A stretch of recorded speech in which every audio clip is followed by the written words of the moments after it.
Well, hi, Brian. Thank you for having me today. I thought what I would do is, first of all, introduce myself, which is my name's Larry Cole. I live in Canada. Long time listener of your stuff, and I actually can't remember how far back it goes, but um, I will say this. Do you remember the old show, The X Files? Oh yeah. And you remember the smoking man? I wasn't a big watcher of the show, but go ahead. Okay, so there's a character in the X Files called the Smoking Man. And the very first time I saw you, I'm going, what is this guy doing? He's walking down the street and he's talking. And I'm going, I'm thinking to myself, is this guy crazy? I mean, he's walking and he's talking. And I think the first couple, I don't think I even listened to you. I watched you and I went, what is he doing? But what came to my mind was the immediate moniker, you're the walking man. Yeah. And that's the nickname that stuck in my head, was Brian Burns, the walking man. And I do a lot of social media in terms of consuming. I'm not a podcaster like you are, and I certainly don't have the following you have. But I do enjoy different kinds of people. And when I saw what you were doing, and I started to become one of those constant watchers, sometimes commenting, not always, the thing that really threw me off was you were, and you still do, and all of your fans are, and I call them fans because you have a very large following. You give away a tremendous amount of value that people go to university and spend hundreds of thousands of dollars. You give away freely. And my moral compass tells me that when somebody gives something away of that much value freely, they usually get good karma back. And you started this thing about walking and talking.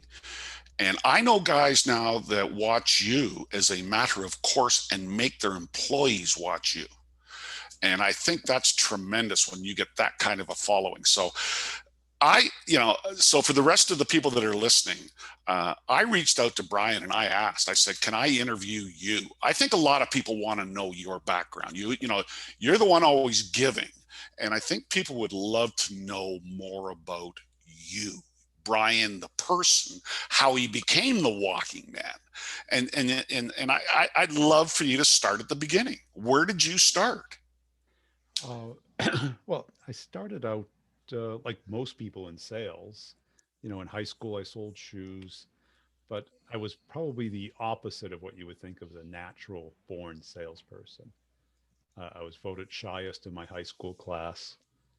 So shy, I didn't even show up for the yearbook picture. Wow. And they had it with the shy girl and an empty chair with my name on it.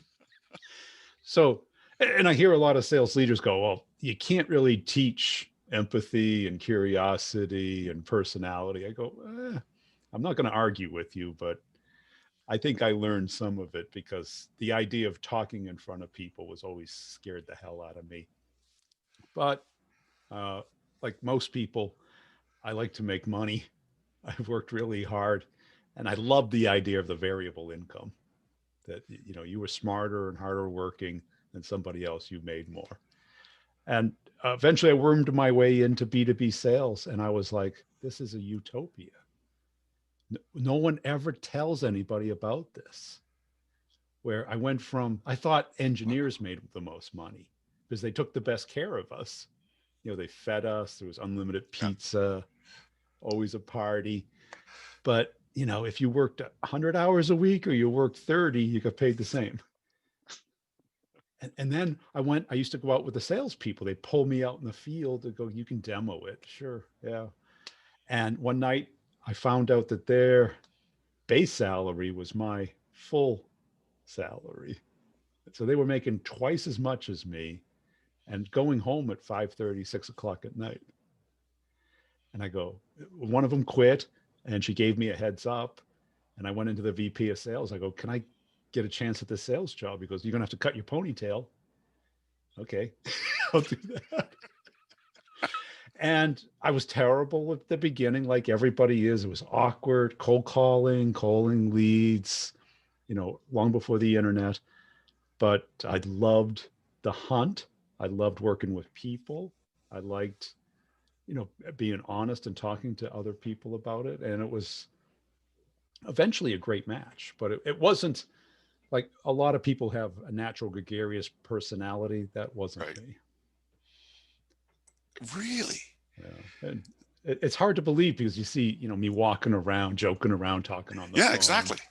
Exactly. But that's a long time coming. That wasn't. So, so what was the, and I'm always curious about this.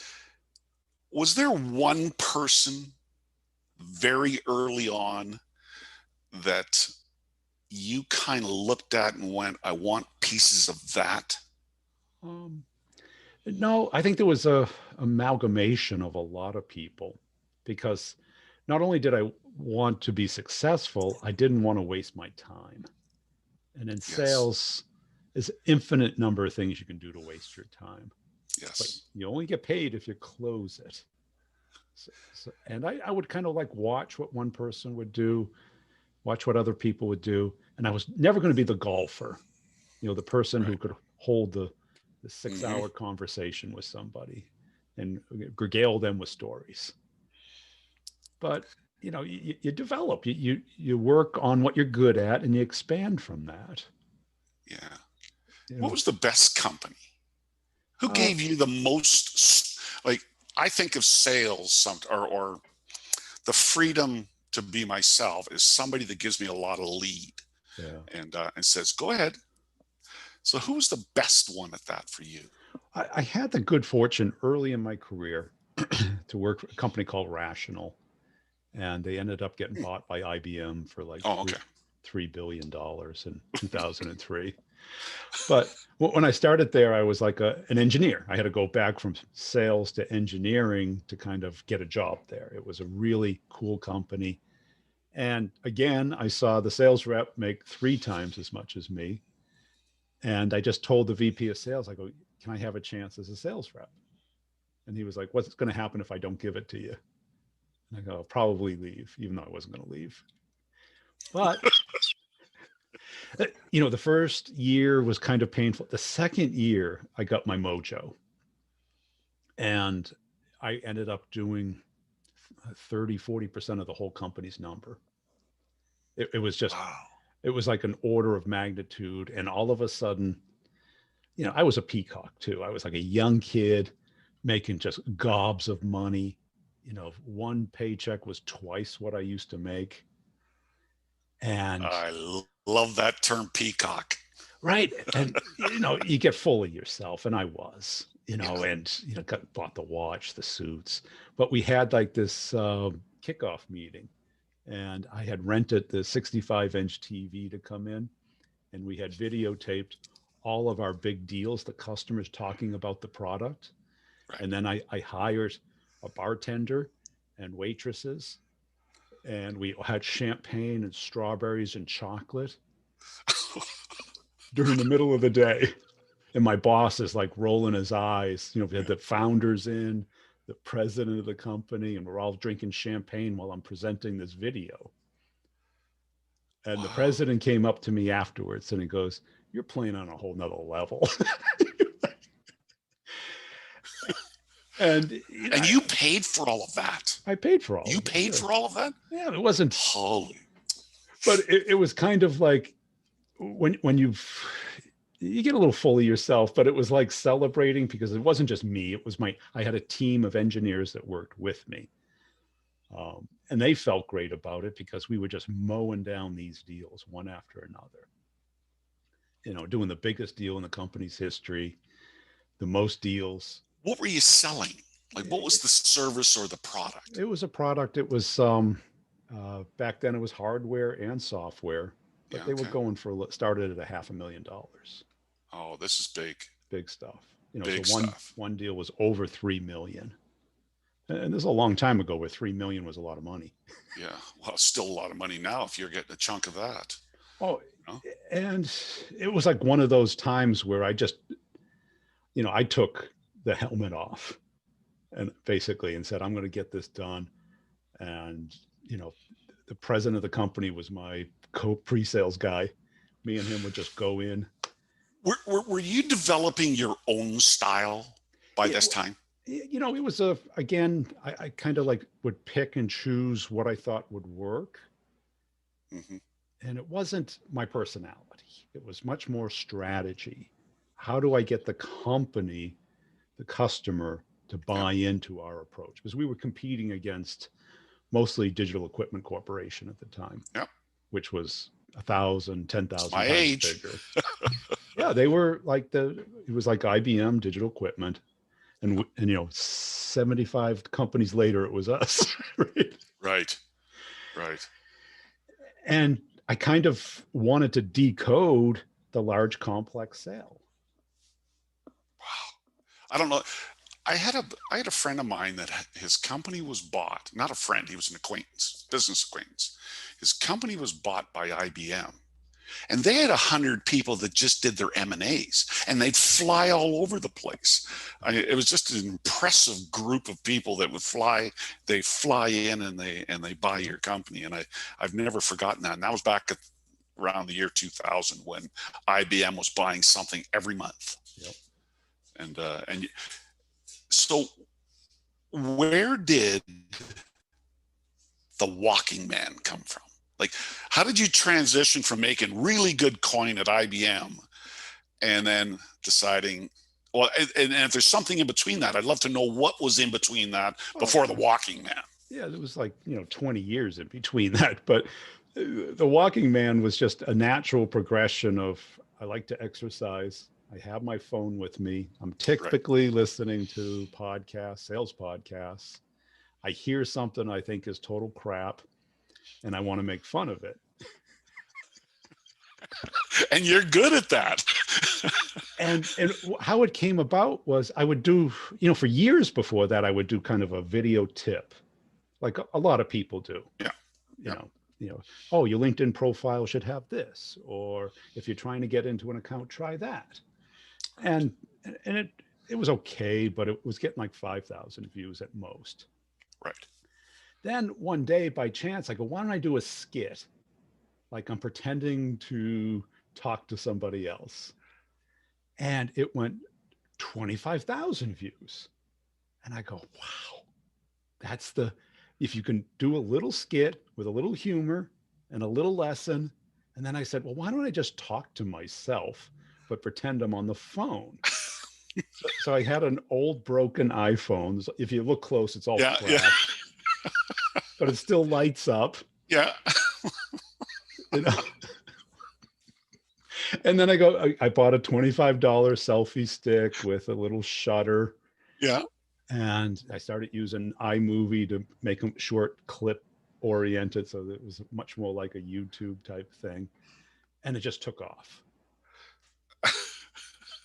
And, well, and people think I put an enormous amount of energy into it. Well, it looks like you do. I put no little. I will literally go out and do 5 of them within an hour. Do you have any staff? Not for that. I have plenty of staff for the podcast, getting guests and editing and building up the following. But I basically will go out and I'll keep a list of the topics that I'm passionate about. And I go, how can I make this funny? Yeah. Or, do I do it on the phone? Do I give an example? Do I show how ridiculous certain things are? And I have a ball doing it because it just makes me laugh more than anybody. But that's what comes across on the screen. Yeah. You have your own thing. You haven't gone out and copied somebody. Right. You built something and people go, and one of the things that I talk about often with young people is being relatable. And when you can be relatable to such a wide audience and they all go, I know that little line in there. Like Brian saying the one thing I just heard last week. Right, because I'm not like talking at people. I'm trying No, to make them feel like they're eavesdropping on me talking to somebody else. Because I always started off like, just a second, I got to talk to my manager here. And that pulls people in. It's like, what's he going to yeah. say to his manager? And I try and put some facial expression, but that's really for my entertainment as much as anybody's. But that's, you see, that's the thing that I have a hard time taking the square peg and putting in the round hole. Is at the beginning of this, you said, well, you know, you're not a gregarious person. You're not that person. But when I'm watching you, it is maybe because it's so natural. You Oh, built this parallel universe of the brutal truth, and people. I look at engagement. People tell me they got 1 million followers and they have no engagement. And that's my big thing is if you're not having a conversation with the very people that are watching you, then all you're doing is telling people what you know. I right. want to have a conversation. And that's what builds engagement because a lot of people talk at the Yeah. camera and say, don't do this stupid thing, do this smart Yeah. thing. Yeah. But and they yell so that the people get their attention, then they have authority. But I'm like, No. it's not entertaining. And let's face it, you got people. I try and keep it to a max minimum and a half. And that's what I do, chop, chop, chop, chop, Yeah. because I take every quiet point out of it. So Yeah. what might be 2.5 minutes, I crunch down to a minute and a half. Well, people only, part of what makes your magic true magic is that they can fit that lesson in and they can consume it and they can come back to it. And you start to get enough of them. I turned a guy on yesterday. I went for coffee with a guy yesterday. He has a helicopter company, and truly wants to understand sales.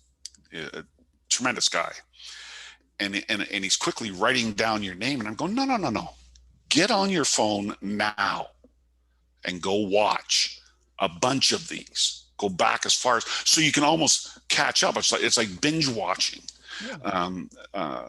But where are you going with this? Like, I think this is bigger than where it is right now. I really do.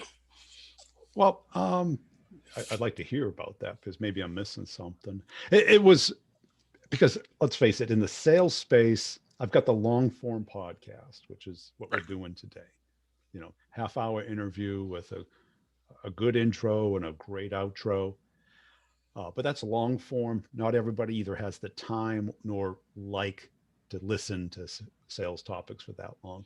Everyone's got a minute and a minute and a half, and Right. everybody wants to laugh. Right. And they do. Yeah. They want that entertainment for a minute and a half. Right. So it has to be the right combination of entertainment and information. So, what other things do you do for a living? Because it looks like your life is consumed on LinkedIn, and I know it's not. No, What else no. do you do? Well, everything. Well, my business, the financial side, is about training for B2B salespeople. That's online and has interaction every other week for office hours, 1 hour, and then has one-on-ones, and it's all recorded and put in there. So Mm-hmm. for the people who want to become great at getting meetings and winning deals, I have 2 courses, and that's the only thing I charge for. Everything else is free. Oh, well, yeah, no question. So inside of all of that, can I ask you some best and worst things? Because I'm always fascinated by you take somebody as knowledgeable with you that is down to earth. Everything you talk about is relatable to the first year man that's or woman that's just come out of university and is starting their career. And then you get the old hags like me, and I'm getting as much as they are daily. Um, what do you see as the number one mistake people make in sales? Number one. By far, it's thinking it's a knowledge profession. That to become better at sales, you need to know something. What you really Yeah, need to do is perform what you do know better. yeah, Because everybody's like, well, what's the best subject line, or what's the best closer or opener? And I can tell you, but it depends how well you use it. right. Much like cooking, Yeah, right? yeah, yeah, Everyone can buy all the same ingredients, the same utensils, the same cookbooks, but it sure does come out different, doesn't it? yeah. It really does. And worst mistakes people make. Uh, The since mistakes that they make consistently. I see some mistakes, but Yeah, you, mostly you, if it comes down to not having an outward mindset, talking about themselves versus trying to get the other person to talk about themselves. yeah, yeah. Too much narcissism. Yeah, thinking they have to. Well, they have to, or they don't know how to ask great questions, or they feel they have to fill up the air. Yes. I mean, we've all been there. well, I've had to do a lot of presentations to raise money, and I had an old mentor of mine tell me one time. He says, "Silence can be your friend." Yes. And when I learned that, I could I learned a little style that I have that I call it the two slide raise. This is me. Thanks for coming, and in between is a story, Yeah. and that story connects a bunch of dots. And you leave out enough dots so that the really good investors want to ask you a question, and that engages them. So Yes. they're asking you a question, you're already ready, you got the answer ready to fly at them. But and I had a certain amount of success doing that kind of stuff. But it's the simplicity. And when I hear that over and over again from you, um, I see so much potential with you in the sales world. Um, what do you think of work from home? How do you balance work from home and offices starting to change? Well, I mean, I've worked from home for the last 20 years. Me too. Yeah, So, yeah, uh, and I've grown used to it. People who haven't, I get it. But I've always, for a long time, even when I didn't work from home, it was in a shared office suite, where the company yeah, would rent a office there. yeah. But if you're in sales, you've got to be self motivated. Yes, You've got to have your own discipline. yeah, You can't be easily distracted. Um, and it's hard. I get it. Even the harder part is when you don't, because I was always a traveling person and would rely on face-to-face meetings, which are insanely powerful, but not practical today. yeah, So you have to become even better at yeah. having that other person want to talk with you, not have to, want to. Well, this whole thing that we're doing right now is everything. Yes. It's everything. Right. And if when somebody just wants to tell you about their product, do you want to hear about it? Yeah, Or do you just want to talk with the other person yeah, to talk about mutually interesting things? yeah. I equate a lot to what you do to any new company coming up that has an idea. You talk a lot about solving a problem, and I'm passionate about that. I mean, yes, you can have a good team, and it takes a good team to execute, but if you're not solving the person's problem, you can't move forward. If they don't think they have a problem, it doesn't matter what you have. Right. And people rephrase what a problem is, whether it's a missed opportunity Yeah, or I hate that. I'm it's not like, into that stuff. let's face it. Yeah. Okay. Do you buy a summer house to solve a problem? Well, Yeah, because you don't want to stay at your house. Right, right. Is it an opportunity? Yeah, it's an opportunity too. Yeah. Well, I appreciate this, Brian. I have a million questions that I'd like to ask you, but I think that we're probably running short on time. Are we? Yeah, we got a few more minutes if you have one more too. You know, I'd like to know which company gets it right that you know of. Which company, if you could condense all the things that you talk about as the walking man, who gets it right? Who gives enough string and gives enough latitude? Because that's no matter It's a what number one value thing. you're giving out. Who do you think? Well, I think let's describe what went wrong, because Okay. really what went wrong was, in the 90s, everyone had a CRM, but nobody really used it. Yes, It was Act, totally. there was Siebel, there was Yeah. a bunch of them, and even reps like, I'd like to have one, and they would maybe enter some stuff. But then around 2003, 2005, Salesforce could now sell a CRM that didn't require IT's involvement. Yeah. So the CRO, the VP of sales, could order a CRM without talking to anyone. Right. And then Right. all of a sudden, the focus went from the reps and the customers to the CRM, and it turned into a game. And what ends up happening is they think that's the reality. That's someone's interpretation of reality, of what they think you want to see, and how to keep themselves out of trouble. And the focus went from the customer and the reps and the process to the data. People assume that the data has any meaning whatsoever. I can't tell you the number of times a manager would say, just put in 300% pipeline so I can get my boss off of my back. And you put it in, and then they say, well, your close rate is only 30%. Yeah, because you maybe put 300% in Yeah. there. And Yeah. that's why, you know, Yeah. but there are companies and there are leaders out there. I try and interview them on the podcast. So when you hear those people, um, those are the places to go. Smaller companies are more nimble. Anytime you hear data driven, science based selling, run for the hills. Run like heck. Because, No question. See, I find most companies, and I got to be careful how I word this.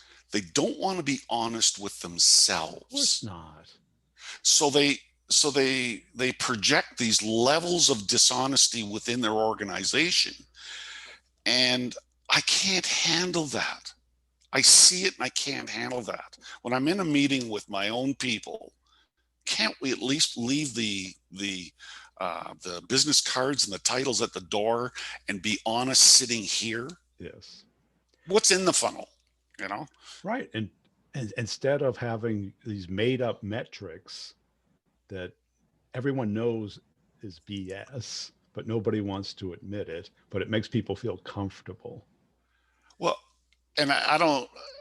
I wasn't put on this earth to spend 25 hours a week filling up a CRM. None of us were. You And know? Ugh. it turns, because that's the number one thing I hear from reps is it doesn't take 5 or 10% of my time. It takes 25 to 50% of Oh, my it's a time. huge amount of effort to keep it up to date, and it's drivel. Right. And leaders feel like they have control and power if it's all full. Yeah, What they don't understand is people are putting in there what you want to see, not what is real. yeah. That only is not valuable, it's dangerous. And and managers think that, oh, if it's all in there, I don't need the rep. Well, it's not the data that you want out of the rep, it's the order and the relationship that the rep has with the client. There's the word, Yeah. relationship. Yes. And leaders want sales to be like a factory, an assembly line. Yes. The only problem is Is raising a kid like an assembly line? No, because each kid is different. Each kid is good at certain things and bad at other things, has good days, has bad days, lies and cheats, you Yeah. know, you'll get sick, and it's not a factory. Yeah. Yeah, you're definitely singing to the choir here, because I will concentrate on the people I think I'm going to do business with. And then everybody else is just somebody that I know when it comes to trying to project what's going on in my company. Yeah. You know, who am I talking to? And are they engaged in the conversation? I go through this stuff all the time because I don't want to get I don't want to be dishonest with myself, and I don't want to be dishonest with a potential investor or a potential supplier or a potential big client.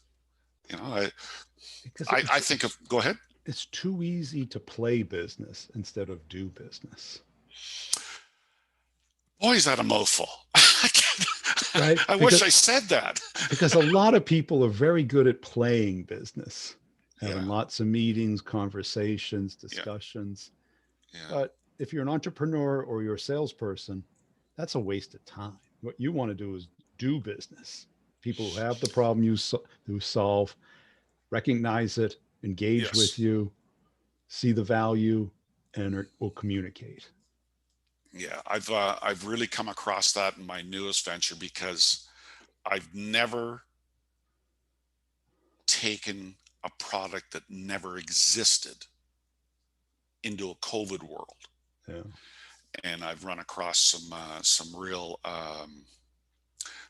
eye openers about being the first in the world, and having no comparatives. Yeah.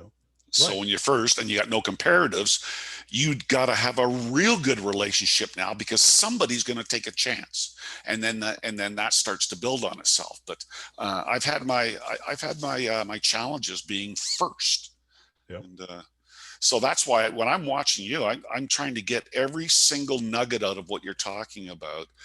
And I don't care if I'm 63, if I'm 53 or 23, that helps.